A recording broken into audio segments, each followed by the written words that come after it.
Hello there, I'm Caltrops. And I think it's really arrogant of power bottoms to think that they can dictate the stroke rhythm. Like, what do they know? Tonight, I would like to continue my essay on the tragedy of the commons. This video will be more focused on the history of Enclosure, and on the history of resistance to Enclosure, with a little more on Garrett Hardin at the end. So, without further introduction, British enclosure policy has its roots in the Norman invasion of England in 1066. The invasion, and eventual total conquest, brought with it hereditary monarchy, primogeniture, Gothic churches, and granted the crown property rights over the whole country, thus allowing William, the conqueror, to carve up the land as payment to his soldiers. These mercenaries became the new ruling class and instituted serfdom over the vast majority of the population. Serfs were bound to work for a landlord, could be packaged and sold with the land, and were prevented from straying to other lands, which made them intimately acquainted with said land. All this was fiercely resisted, naturally by the old ruling class, who had the most to lose, but naturally still by the commoners. Adric the Wild, who was probably a member of the English ruling class, but was generously referred to as an outlaw by poet Paul Kingsnorth, commanded rebel fighters in the east, and those loyal to the old regime for a time held control of the north. To the west, some fenfolk rallied around Hereward the Wake, possibly the son of Lady Godiva, but probably not, exiled for a time for some vague act of disobedience, but returning to England after the Normans expropriated his family's land. Most of the story is unclear, and he probably existed, but regardless of his actual historicity, the fenfolk sure did kill a lot of Normans. Regular folk killing Normans was such a problem, in fact, William instituted the murdrum, which punished all the English who happened to live near where a Norman corpse was discovered. If the killer could not be located, everyone was fined. 3 years into the invasion, fed up with the state of their political authority, the Normans launched a siege of all northern England, the harrying of the north. Crops, tools, livestock, anything which may allow subsistence outside Norman control was destroyed. The pro-Norman chronicler, Ordic Vitalis, wrote of 100,000 starved. But that claim is in dispute, and indeed may be less. But either way, it had the desired effect. Serfdom in England was established for hundreds of years, and William's descendants continued to hold the crown until...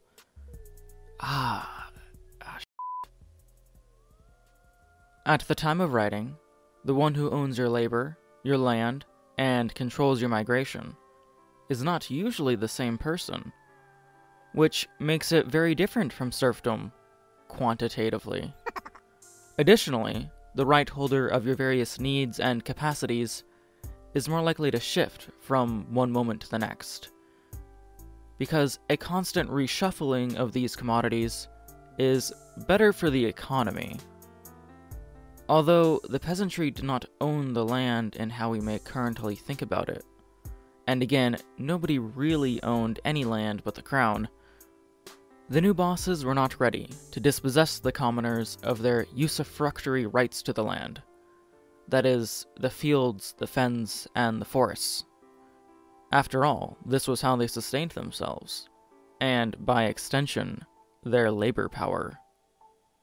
Official legislation to enforce the enclosure of commons came with the Statute of Merton in 1235. It was signed by King Henry III at the behest of English barons seeking greater authority. Unrest amongst the gentry had already destabilized the country considerably, so Henry's concession must have seemed like the right move.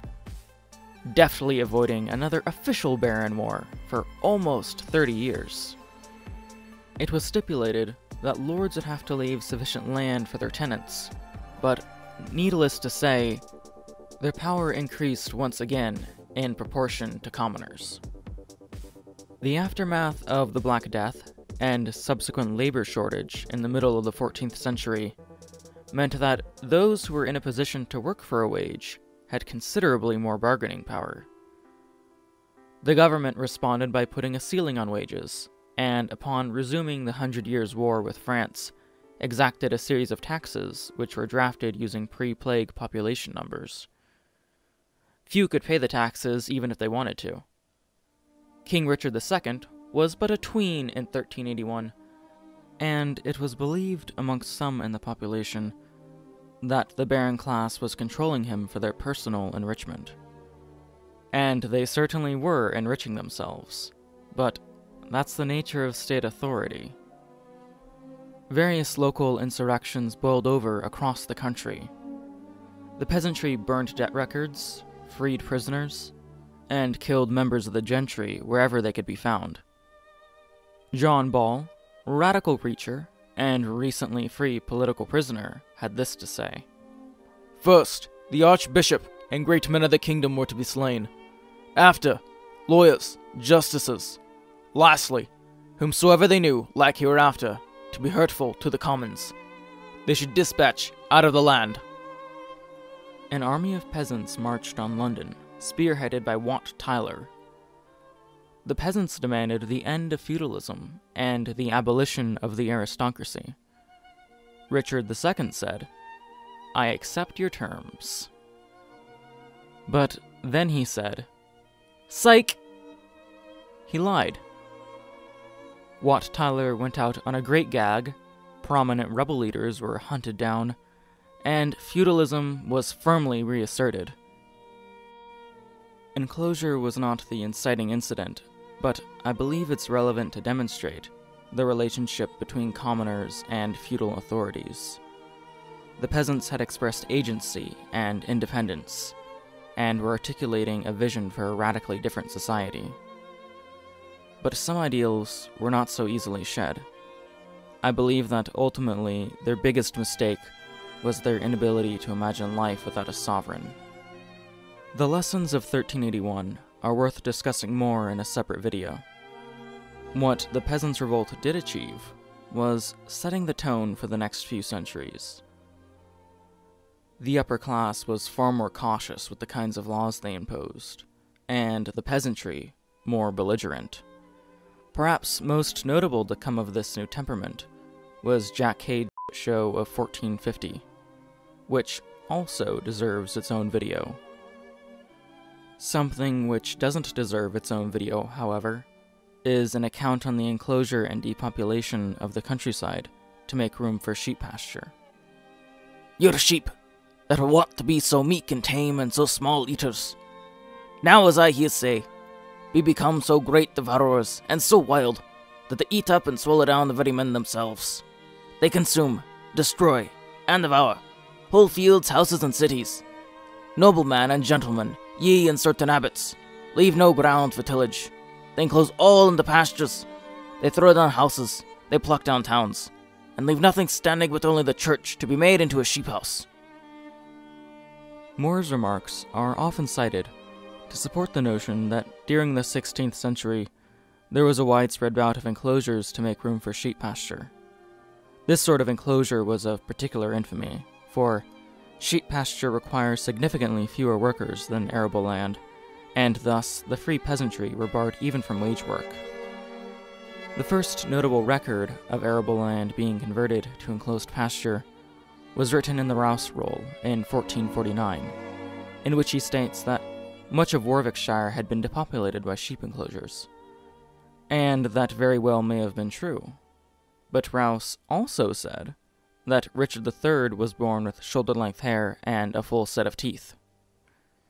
Part of a defamatory entry in his History of English Kings, "This King Richard, who was excessively cruel in his days, reigned for 3 years and a little more, in the way that Antichrist is to reign, and like the Antichrist to come, he was confounded at his moment of greatest pride. Suspiciously, before the War of the Roses reshuffled the royal family, he was far more charitable. Weren't you, John? Writing in the Rouse Roll that Richard ruled his subjects in his realm full commendably, punishing offenders of his laws, specially extortioners, and oppressors of his commons, and cherishing those that were virtuous and discreet guide in fifth. He got great thank from God, and love of all his subjects, rich and poor, and great loved of the people of all other lands about him. John looked out for John. This stresses my trust in him as an historical source.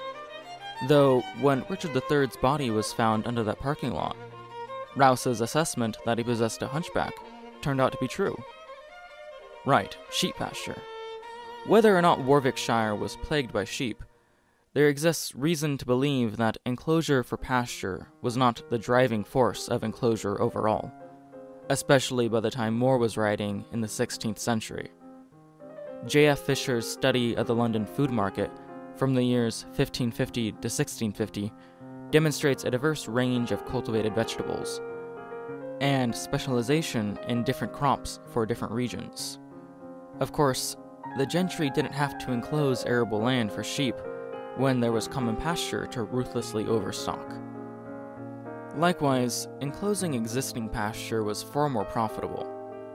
Towards the end of the 16th century, the majority of riots against enclosure, 89% according to a Roger Manning, were about the loss of grazing rights. Most of the common fields on the best arable land had already been enclosed by the start of the 16th century. And, of course, it would not be in all regions present a greater incentive to produce wool at the expense of other crops, which may be more suitable to local conditions. Regardless of how widespread enclosure of tilled land for pasture was, the government opted to outlaw the practice on the Isle of Wight in 1488, and over the whole country in 1489. In 1517, the Crown commissioned an inquiry into the effects of enclosure throughout the realm. A focus on enclosure specifically, however, looked over the mounting issue of engrossment, the consolidation of farmland into fewer hands, which was not necessarily the product of enclosure, but was equally destructive. In 1548, a year before Kett's rebellion, the government got around to starting an inquiry into enclosure and engrossment, but never actually finished it. 17 years later, they tried again and failed again. Then 90 goddamn years after the first inquiry, and 3 massive insurrections later, each at least in part about land rights, the final inquiry was commissioned. As the inquiries dragged on, further statutes against the violation of common right were enacted, the second of which was passed in 1533 to prevent the engrossment of arable land for sheep pasture. Following this, a tax was imposed for heads of sheep in 1549, and by 1555, the scope of regulation had moved on to other livestock as well. And finally, the Crown had ushered in an age of plentiful grain. So, in 1593, previous regulations were torn up, which is what you do when something works. Enclosure then accelerated, and 2 years later, one poor harvest caused lawmakers to reverse course. God surely chooses the wisest men to lead. Henry VIII began in 1536 the sale of monastic lands to enterprising and unscrupulous new men, rising courtiers, land-hungry merchants and the like, who had none of the old feudal idea of the landowner's responsibility.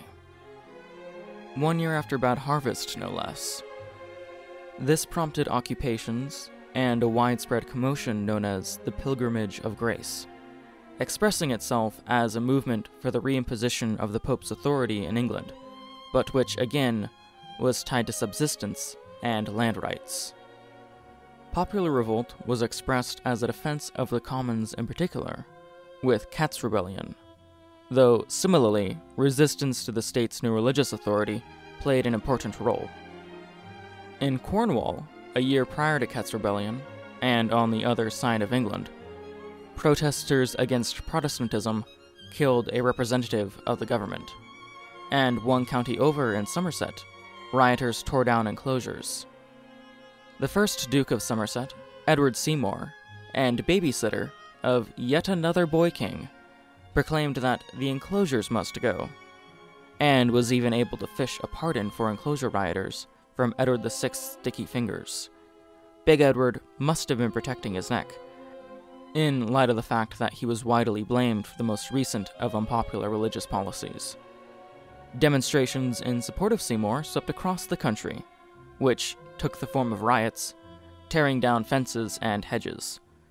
Once again, direct action towards the liberation of common folk expressed itself as support for a figure or institution in a position of authority.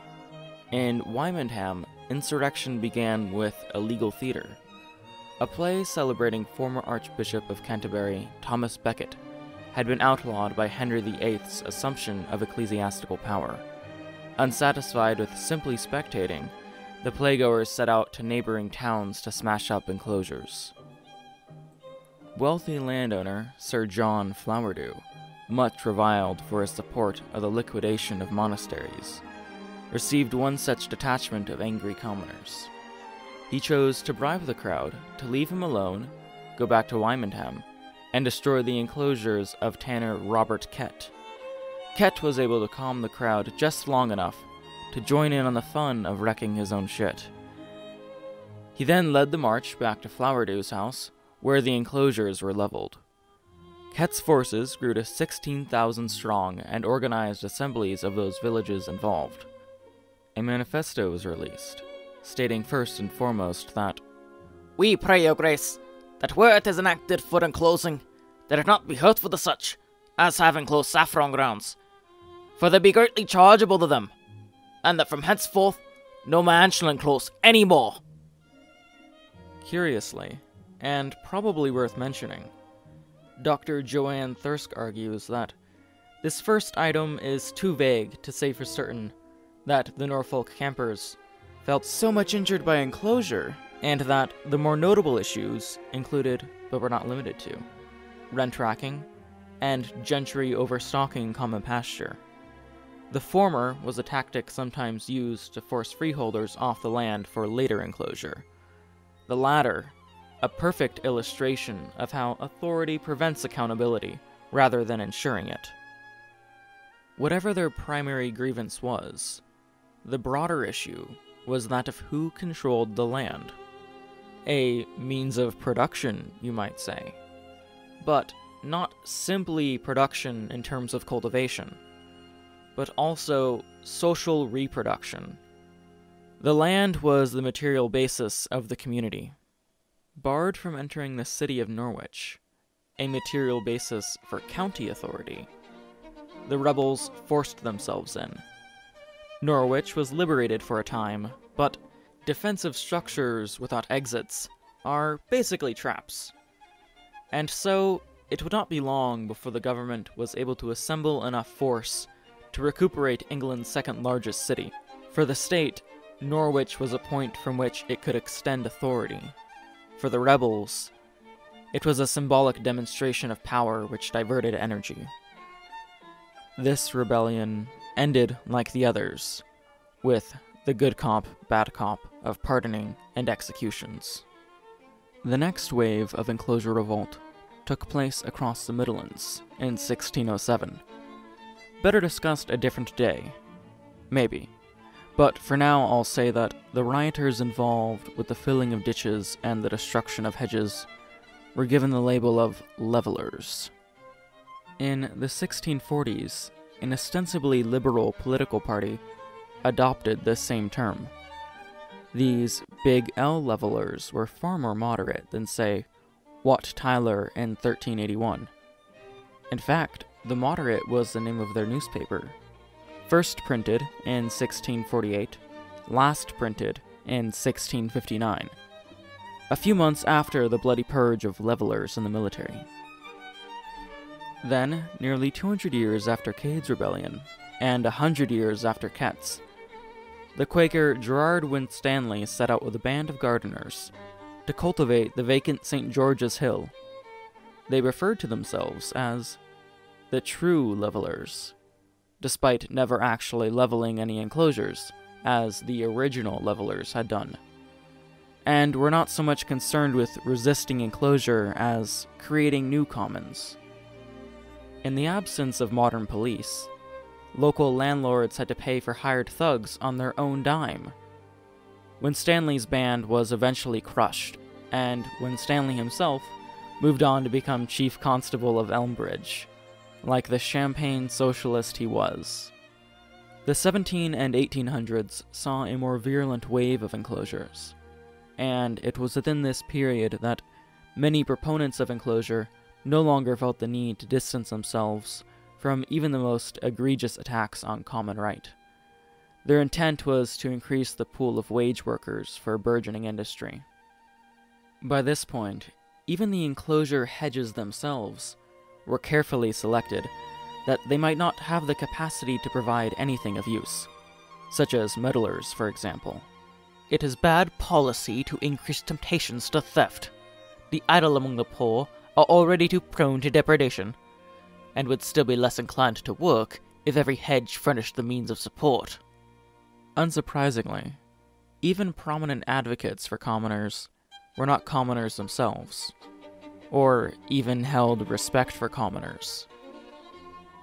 And so, most rhetoric on commons, both positive and negative, dehumanized those who worked them. One such advocate, a Timothy Norse, described the peasantry as trashy weeds and nettles, growing usually upon dunghills, which if touched gently will sting, but if squeezed hard will never hurt us. J.M. Neeson, privy to more primary sources than I, elaborates on how Norse believed that the nettle-like characteristics of commoners served the nation. But Norse also thought that common field agriculture supported a larger population than enclosed farms, that it provided soldiers and sailors excellent good food for powder, and a supply of labor more valuable than any increase in the supply of cattle. In effect, the very qualities of insubordination and independence that made commoners a nuisance also made them brave and prolific, like mastiffs and stallions. And because these qualities sprang from the commons themselves, their survival was in the national interest. Representatives like Norse seldom spoke to commoners, opponents even less so, such as the social critic Mr. William Marshall, whom by principle wouldn't interview commoners in his assessment on their quality of life, because facts don't care about your feelings. Why commoners of this period did not make a greater attempt to stand up for themselves is sometimes attributed to the notion that the majority did not feel so offended in the first place. This seems unlikely given the history of enclosure up until this point. One of the few commoner voices we have is that of John Clare, who spoke thusly in his poem The Moor. I'm not going to do a goofy voice on this one because I want it to sound good. Free as spring clouds, and wild as summer flowers, is faded all, a hope that blossomed free, and hath been once, no more shall ever be. Enclosure came, and trampled on the grave of labor's rights, and left the poor a slave. Alleged, inspired idiot, Oliver Goldsmith wrote, "Ill fares the land, to hasten ill's a prey, where wealth accumulates and men decay. Princes and lords may flourish or may fade, a breath can make them, as a breath has made. But a bold peasantry, their country's pride, when once destroyed, can never be supplied." This passage was featured in an engraving by the common-born Thomas Buick, better known for Man. I believe it's fair to assume that it was not only sentimental artists who found value in the commons. Other historians attributed an absence of resistance in late-stage enclosure, to commoners lacking both enough spirit to fight with pitchforks and funding to petition Parliament. So they simply resigned themselves to wage work. Again, J.M. Neeson provides assistance. She posits that the peasantry did indeed lack hope that going through the official channels would yield anything, and similarly, that rioting would not persuade Parliament. So, rebellion took on a more subtle hue. Early vocal resistance often discouraged new enclosures if the landlord could be made to believe that the project was too costly. Additionally, there is much mischief in this period of late enclosure. Records on property values were stolen, commoners refused to cooperate with surveyors mapping the land, they spread rumors and sent threatening poetry. Dick Hannell, George Freeman, Jack Coleman, Torn Eyre, Torn Robinson and Flyer, will lay none of them a straw, neither for them nor their law. For as much more mischief they'll have done, which makes us laugh now, at the fun. So take care who comes out at night, for you have done an unjust part. We will destroy whate'er we can, for we don't fear Parson, nor is man, nor Dick Hannell, nor Eyre, nor Jack Coleman, nor Parson Freeman. By God, we will do you all the mischief that we can. So damn the parson and his poor man, for his gun we do not fear sins no shot. He dare put there, and none will help him then, but young Merrill, and we'll do for him. But 11th hour mischief could neither reverse nor halt enclosure, despite no doubt slowing the process of dispossession and exile. This gave us the metamorphosis of commoners rooted in the commons to consumers rooted nowhere. Commoners did not desire to increase their herd without limit. The capitalist ethic was of no value to commoners, and the gentry, who glut their vile and satiated maws, were unwilling to understand this. To cite J.M. Neeson again, perhaps having enough was unimaginable to men who wrote about crop yields, rents, improvements, productivity, economic growth, always more, as it has been incomprehensible to 20th century historians living in constantly expanding market economies, albeit on a finite planet. Reformers of the time, who again avoided talking with commoners, argued in fanciful imagery that commons had hardly anything to provide, and so enclosure was a mercy. In the spring, the chase is covered with ticks, which fasten on the cattle, and by sucking their blood, reduce them so low that they are incapable of raising themselves from the ground. And in this state, they are often carried away in carts, being unable to walk or stir from the place where they have fallen. The supposedly empirical support for the tragedy of the commons can be found in an 1833 print of economist William Forster Lloyd's lectures, whom Hardin cites, but not as many times as he cites himself. Most relevant, and in fact crucial to Hardin's argument, is where Lloyd says, "Why are the cattle on a common so puny and stunted? Why is the common itself so bare-worn and cropped so differently from the adjoining enclosures?" Lloyd goes on to describe the folly of the rational herdsman in much the same way as Hardin, and prescribes enclosure. For me, what stands out most of all is the mention of animals so puny and stunted. The early 19th century was home to a particular cultural phenomenon amongst Britain's ruling class. They had begun to breed their animals to absurd proportions, and fattened them up with turnips and oil cakes, the most famous of which was the Durham ox. At least, until the oats meme. Do you have any oats, brother? I am quite famished.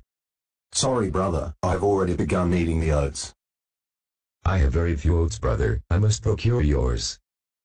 Sorry, brother, but you may have no oats. That's it. These animal breeders self-styled themselves as improvers, as did those who enclosed commons.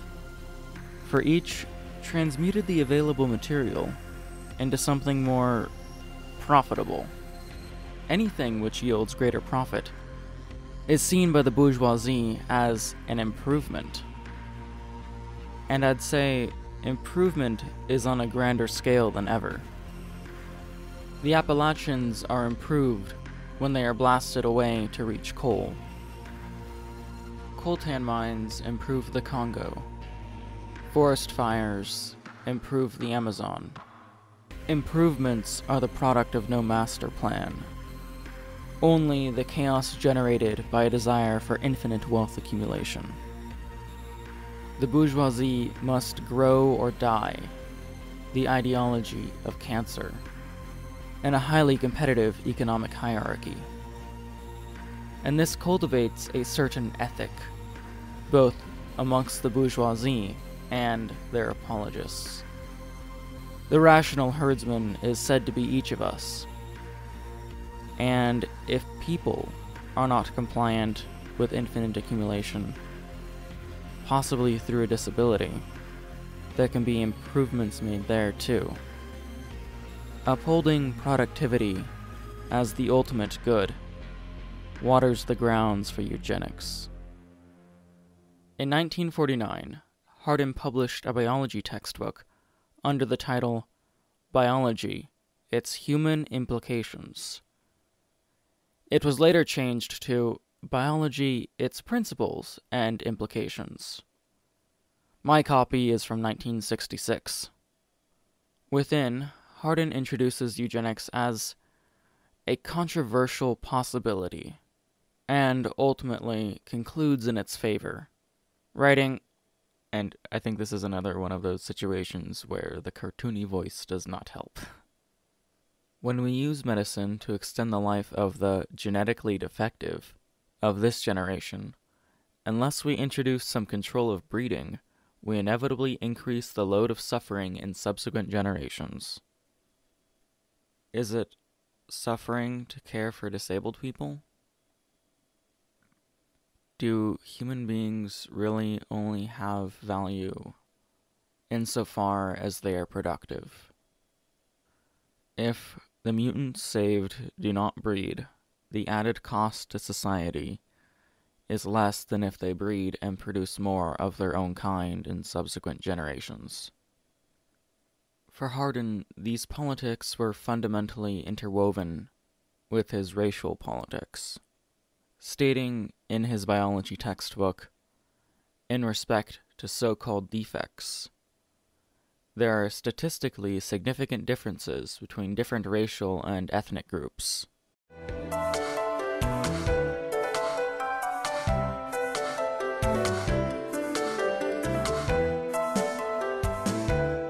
Nobody can predict the future. All you can do is to point out to people what the facts are and let them, by political means, work out some sort of compromise. How do you work out that compromise when you have so many different religious systems, social systems, economic systems, political systems? In trying to work out the compromise, it's very important to recognize the diversity of people. And the question is, how do you deal with a world in which there is so much diversity? The simple answer is, we will have the greatest success if the diversity is spatially isolated to a considerable extent. That is, if you get inside of one nation equal proportions of all the world's cultures, all the world's ethnic groups, all the world's religions, you will have such a mixture that there'll be nothing but internal warfare, and it'll be absolutely dreadful. Whereas if we have, say, the Christians in one area, predominantly Christians, and another area, predominantly Muslims, they have different standards. They have different ways of approaching things, but they can manage as long as they've got a barrier between them, which is somewhat permeable, but still a barrier. Then they can manage. Whereas if you put them inside of a same nation, as we see in India today, then you're going to have terrible conflicts and a lot of violence and loss of life. Do you support a segregated world rather than an integrated world? Segregated by nations, not by neighborhoods within a nation. See, that's a different thing. It's the same word, segregation, but if we segregate by nations, then the peace is possible. Yeah, and then there is the segregation stuff. Oh, and of course, he believed in the Great Replacement. Knowing his politics, I can't help but feel a little uneasy surrounding his involvement with the Deaths with Dignity movement. Both him and his wife Jane would come to develop disabilities later in life. Him due to complications from polio and a heart defect, and her due to ALS. The eventual double suicide of Jane and Garrett Hardin surprised no one. Garrett Hardin continues to be cited both within textbooks and within white nationalist circles.